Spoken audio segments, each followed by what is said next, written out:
శ్రేష్ఠమైన నామంలో అందరికీ శుభాలు వందనం తెలియజేస్తున్నాను. పిల్లరా, మరి అందరూ బాగున్నారు కదా?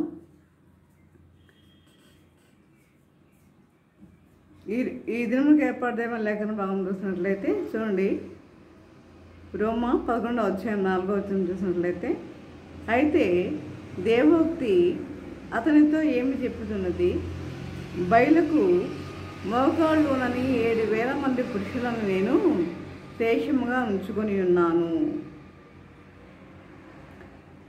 ఈరోజు అంశం ఏంటంటే, ఎవరి ఎదుట వంగుచున్నావు, ఎవరి ఎదుట వంగుచున్నావు.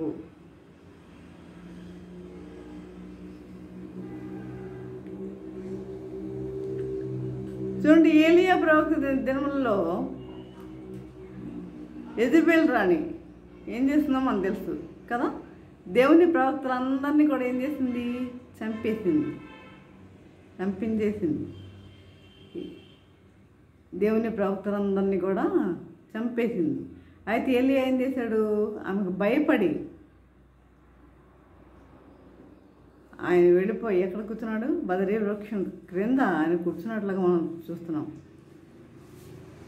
అయితే ఏలియా భయపడి పారిపోయి, నా ప్రాణం కూడా తీయడానికి రాని ప్రయత్నం చేస్తుంది, నన్ను తీసుకో అని దేవుణ్ణి ప్రార్థిస్తున్నాడు. నేను చేసింది చాలు, ఈ సేవ చాలు, నన్ను ఇక తీసుకో అని ఏలియా దేవుణ్ణి ప్రార్థిస్తున్నాడు. అసలు దేవుడు ఏలియాకు మరణమే పెట్టలేదు. మరణించాడా? లేదు కదా. దేవుడు ఏలియాకు మరణమే పెట్టలేదు. అయితే దేవుడు సెలవిచ్చున్నాడు, బయలుదేవతకు మోకాళ్ళునని 7,000 మంది ఉన్నారని. అవును, మనము దేవుని ఎదుట మాత్రమే సాగిలపడవలెను.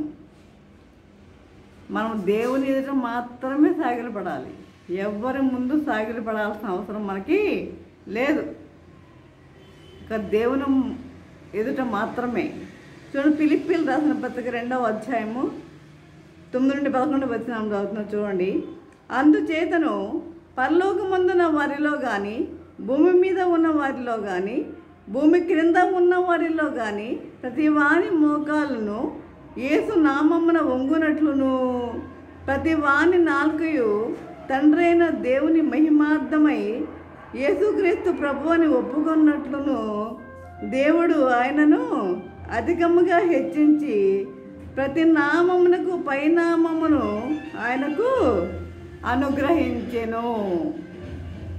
అంటే ప్రతి మోకాలు ఆయనకు వంగాలి, ప్రతి నాలుక ఆయనను స్తుతించాలి, ప్రతి నాలుక ఆయనను స్తుతించేవారిగా ఉండాలి. పిల్లరా, చూడండి, ఒక చోట ఏం జరుగుతుందంటే, అనేక మంది ఒక చర్చిలో వార్షికోత్సవం జరుపుకుంటున్నారు. చర్చి వార్షికోత్సవం జరుపుకుంటున్నారు. అంటే అందరూ చర్చిలో ఉన్న వారందరూ భక్తులు కాదు కదా. అందరూ భక్తులు అనుకోవడానికి వీలు లేదు. అయితే చూడండి, అందులో ఏం జరుగుతుందంటే, ఆ వార్షికోత్సవంలో బైబిల్లో భక్తులు ఉన్నారు కదా, భక్తులు, ప్రవక్తలు, వీరి వేషాలను వేశారు కొంతమంది. ఒక వ్యక్తి ఏమో సాతాను వేషం వేశాడు, ఒక వ్యక్తి సాతాను వేషం వేశాడు. అయితే ఆ సాయంకాలము ఒక వృద్ధురాలు లేటుగా వచ్చింది, ఆ వార్షికోత్సవానికి లేటుగా వచ్చింది. అప్పుడు బయట చినుకులు పడుతున్నారు, అప్పుడే చినుకులు పడుతున్నాయి బయట. అందులో ఏమైంది? కరెంటు పోయిందనమాట. సడన్గా కరెంటు పోయేసరికి మెరుపులు చూడండి, బయట చినుకులు పడుతున్నాయి కదా, మెరుపులు మెరుస్తున్నాయి. సాధారణ వేషంలో ఉన్నవాడు ఏం చేస్తున్నాడు? రోకలితో గట్టిగా ఆ స్టేజ్ మీద గట్టిగా కొడుతూ ఉన్నాడు అనమాట. అంటే సాతాను రూపాన్ని చూపిస్తున్నాడు అక్కడ. అప్పుడు ఆ వృద్ధురాలు ఏమైంది? భయపడిపోయి గట్టిగా అరిచి, సాతానా నన్నేం చేయకు, నన్నేమీ చేయవద్దు. ఈ చర్చికి వచ్చిన దగ్గర నుండి నేను నీ పార్టీయే, నేను నీ పార్టీయే. ఈ చర్చికి వచ్చిన దగ్గర నుండి నేను నీ పార్టీయే. చూడండి ఎలా ఉందో. ఆమె చర్చికి వస్తుంది, కానీ ఎవరి పార్టీ అంట? సాతాను పార్టీ అంట. నేను నీ పార్టీయే అని అడిగాను. అవును, చాలామంది చర్చికి వస్తారు, కానీ అందులో సాతాను సంబంధించిన వారెవరో, దేవునికి సంబంధించిన వారెవరో మనము తెలుసుకోలేము. భక్తులుగా మనల్ని నమ్మిస్తూ ఉంటారు, కానీ వారిలో సాతాను సంబంధించిన వారెవరో, అసలు నీతిమంతులు ఎవరో, దేవుని మీద భయభక్తులు కలిగిన వారు ఎవరో మనకి తెలియదు. వచ్చిన వారందరూ, బైబిల్ పట్టుకుని వచ్చిన వారందరూ కూడా దేవుని యొక్క భక్తులని అనుకోవడము, అసలు అనుకోవడం అనేది అసలు మంచి పద్ధతి కాదు. అలా ఉండరు ఎవరు కూడా. చూసారు ఏమంటుంది? ఈ చర్చికి వచ్చినప్పటి నుంచి కూడా నేను ఎవరి పార్టీని? నీ పార్టీనే, నన్నేమి చేయకు. వస్తుంది, చర్చికి వస్తుంది, కానీ ఎవరి పార్టీ అంట? సాతాను పార్టీ అంట. కొంతమంది ఏం చేస్తున్నారు? పాపానికి వంగుతున్నారు. పాపానికి. ఈమె ఎవరికి వంగింది? సాతానికి వంగిపోతుంది. కొంతమంది ఎవరికి వంగుతున్నారు? పాపానికి చోటిస్తున్నారు. వారి హృదయంలో పాపానికి చోటిచ్చేవారిగా ఉన్నారు. చర్చికి వస్తారు, కానీ చర్చికి వస్తారు, వచ్చి అంతా అయిపోయిన తర్వాత, చర్చి అయిపోయిన తర్వాత ఇంటికి వస్తారు, బైబిల్ పక్కన పెట్టేస్తారు. అంతే పెట్టేసి ఇంకేం చేస్తారు? ఇక టీవీలు పెట్టుకోవడం, సీరియల్స్ చూడడం, సినిమాలు చూడడం, ఇక రకరకాల వంటలు చేసుకుని తినడం, ఇదే అన్నమాట.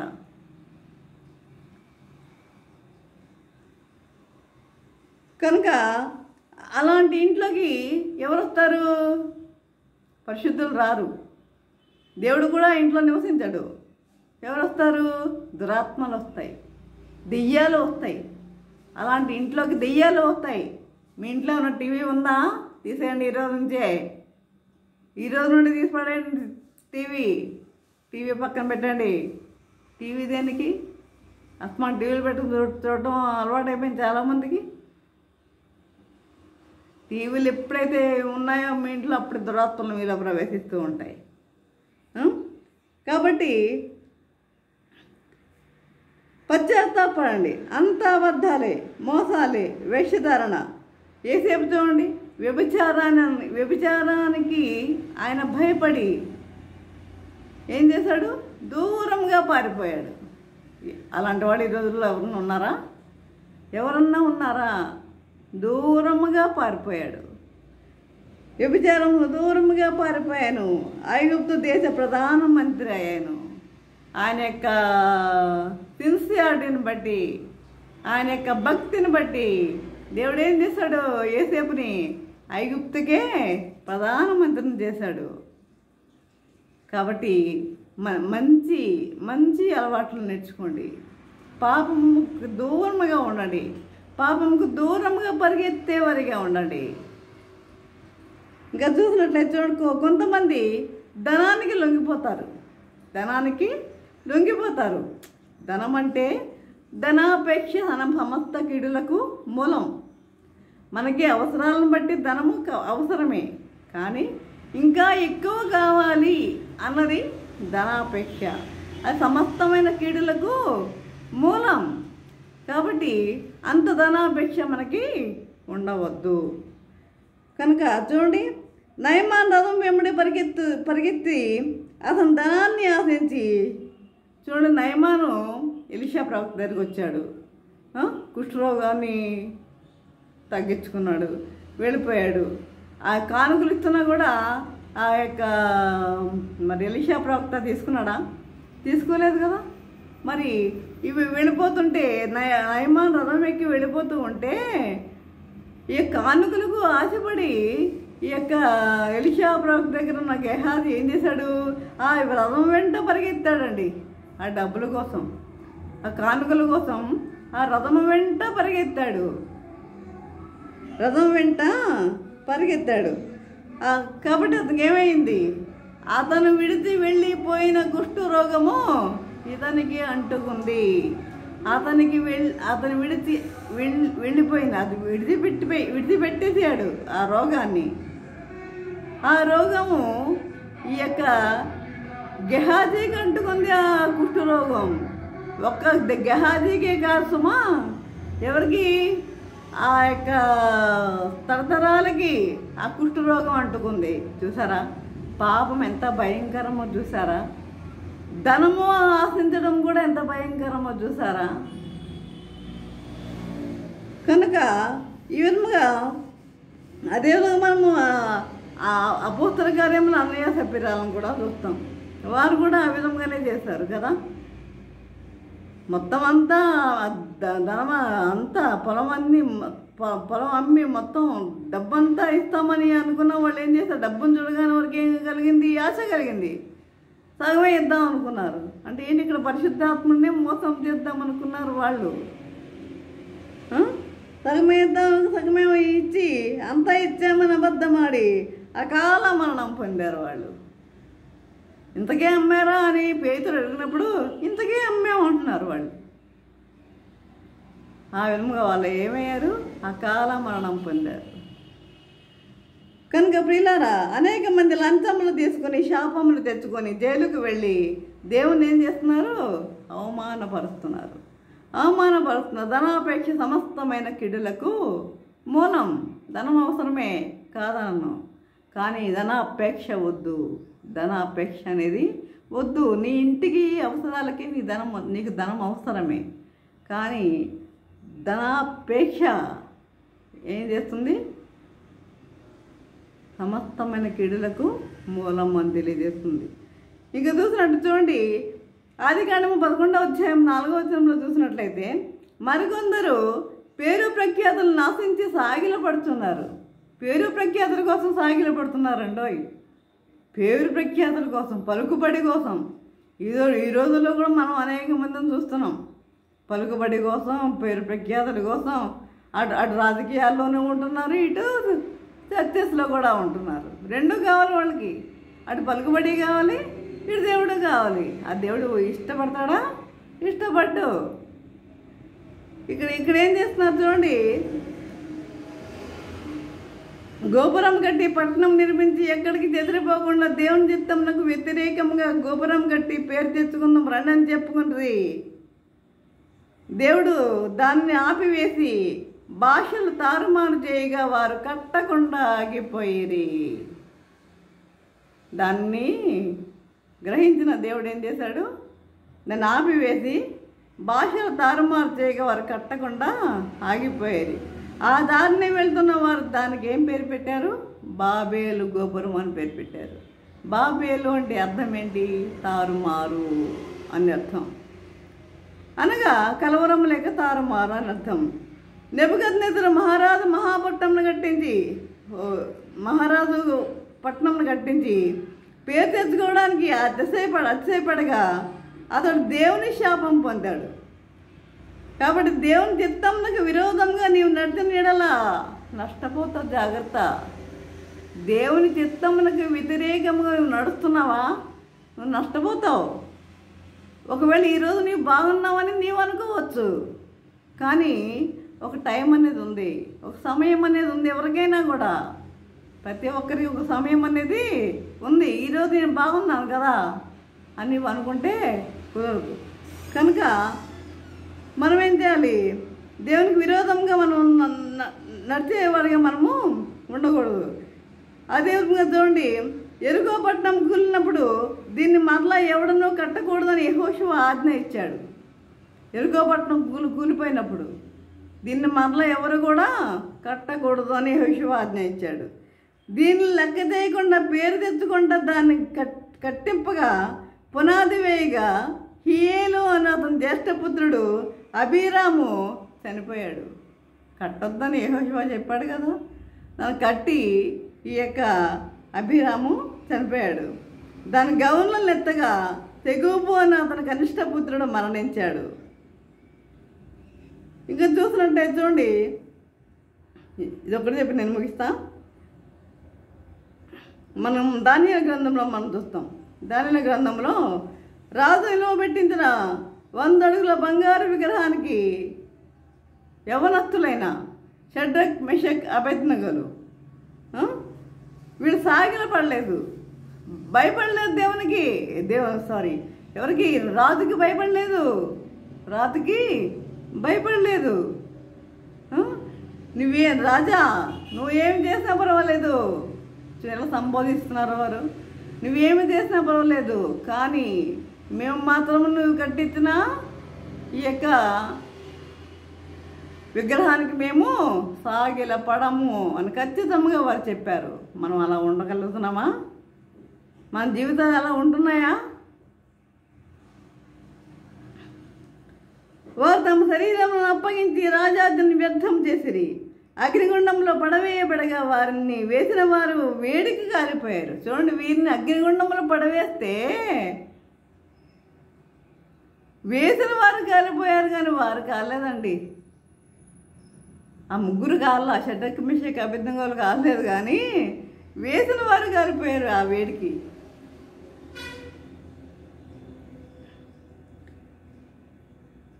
అగ్ని వారి కాళ్ళకు చేతులు కట్టిన త్రాళ్ళను కాల్చివేసినగా వారి దేహం పైన ఒక వెంట్రుక కాలలేదు. వారి దేహం పైన ఒక వెంట్రుక కూడా, ఒక తల మీద ఒక వెంట్రుక కూడా కాలిన వాసన రాలేదు. దేవుడే మానవ రూపంలో యేసు ప్రభుగా అగ్నిగుండంలోనికి దిగి వచ్చాను. ఆ ముగ్గురితో పాటు ఎవరున్నారు? దేవుడే. ఆ ముగ్గురితో పాటు దేవుడే ఉన్నాడు. అవును, మనము దేవునికి భయపడినట్లయితే దేవుడు మనతో ఉంటాడు, నిశ్చయముగా మనతో ఉంటాడు. నువ్వు నమ్మినట్లయితే. ఇప్పుడు చూడండి, ముగ్గురితో పాటు ఎవరున్నారు? ప్రభువే దిగి వచ్చాడు. ఆ ముగ్గురితో పాటు ఆయనే ఉన్నాడు. మరి రాజు కళ్ళు తెరవబడి దేశ చట్టమునే మార్చివేసేటప్పుడు అర్థం చేస్తున్న రాజు ఏం చేశాడు? ఆయన కళ్ళు తెరవబడి దేశ చట్టమునే మార్చివేశాడు. అప్పటి నుండి అందరూ నిజదేవుని పూజించాలన్న ఆజ్ఞ బయలుదేరింది. అప్పుడు అర్థం చేసుకున్న రాజు ఏం చేశాడు? నిజదేవుడు ఎవరెవరు? యేసుక్రీస్తు. ఈయన్ని పూజించాలి తప్ప ఇంకెవరిని పూజించడానికి వీలు లేదు అని ఆజ్ఞ జారీ చేశాడు. రాజు కళ్ళు కూడా తెరవబడ్డాయి. మరి ఈరోజు ఎవరి కళ్ళు తెరవబడుతున్నాయి? ప్రతి వారం చర్చికి వెళ్తున్నాం, మరి మన కళ్ళు తెరవబడుతున్నాయా?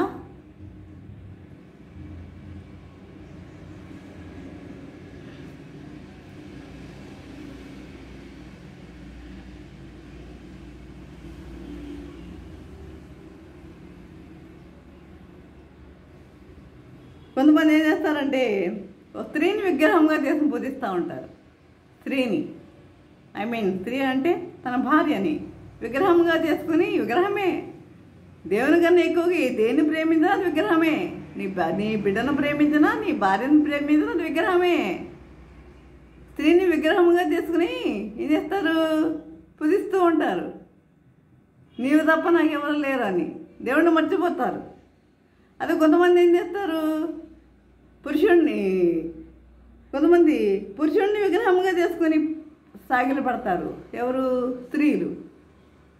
అంటే దేవుణ్ణి మర్చిపోయి ఆ పురుషుణ్ణి మరి ఆయనే తన సర్వస్వం అన్నట్లుగా పూజించేవారిగా ఉంటారు. కాబట్టి పశ్చాత్తాపంతో ఆయన వెంబడించండి, సాగిలపడి ఆయనకు మొక్కండి. ఈ లోకములో ఉన్న ప్రేమలు అశాశ్వతం అన్న విషయం ఇంకా గుర్తుకు రాలేదా మీకు? దేవుని ప్రేమ శాశ్వతము, కానీ ఈ లోకములో భార్యాభర్తల ప్రేమలు ఎంతకాలం అండి? ఎంతకాలం? అది 3 నాళ్ళ ముచ్చటే కదా. కాబట్టి భార్యలను చూసి భర్తలు పొంగిపోవడం, భర్తలను చూసి భార్యలు పొంగిపోవడం అంటే ప్రేమ అది ఎంతో కాలం అది నిలవదు. అది ఆ ప్రేమ కాదు మనకు కావాల్సింది. ఆ నిజదేవుడైన యేసు ప్రభు యొక్క ప్రేమ మనకు కావాలి. ఆ ప్రభు యొక్క ప్రేమను మనం కోరుకోవాలి. మనకు పాట కూడా ఉంది కదా, సాగిల పాడి మ్రోకెదము సత్యముతో సత్యముతో అదొక పాట ఉంది. ఆ విధంగా సాగిలపడ మనం ఏం చేయాలి, మొక్కేవారిగా ఉండాలి. ప్రభుని మనం మొక్కేవారిగా ఉండాలి. అలా ఉండాలని ప్రభు కోరుకుంటున్నాడు. మన ఈ లోకంలో వారిని కాదు మనం మొక్కేది, ప్రభుని మొక్కేవారిగా ఉండాలి. కనుక మనం ఏం చేయాలి, ఆత్మను సంపాదించేవారిగా ఉండాలి.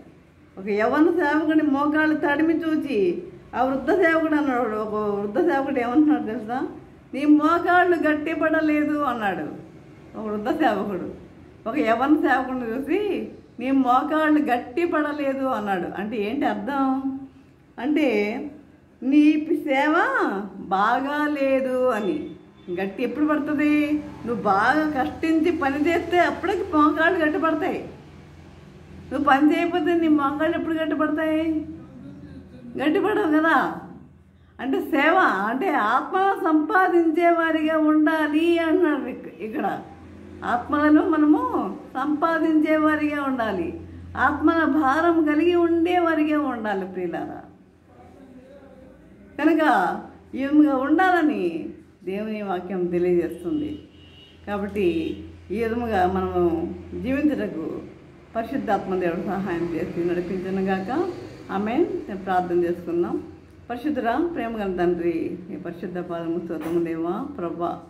తండ్రి ఇంతవరకు నేను ప్రభా నీ వాక్యం ద్వారా తండ్రి మాతో మాట్లాడిన విధానం బట్టి నాయన మీకు వందనం తెలియజేసుకుంటున్నాం ప్రభా. తండ్రి మరి నీ నీ యొక్క నీ ప్రేమను మరి మేము గుర్తించే వారిగా ఉంటే కృప చూపండి నాయన ప్రభా. తండ్రి మరి ఆనాడు ఏలియా ప్రభా తండ్రి మరి మరి ఎదిపేలు రాని మరి ఆ యొక్క దేవుని సేవ ప్రవక్తలందరినీ చంపివేస్తుంటే మరి ఆయన వచ్చి నీ దగ్గరికి వచ్చి ప్రభా నాకు వద్దు, ఇక చాలు, ఈ సేవ చాలు నన్ను తీసుకో అని ప్రార్థించాడు.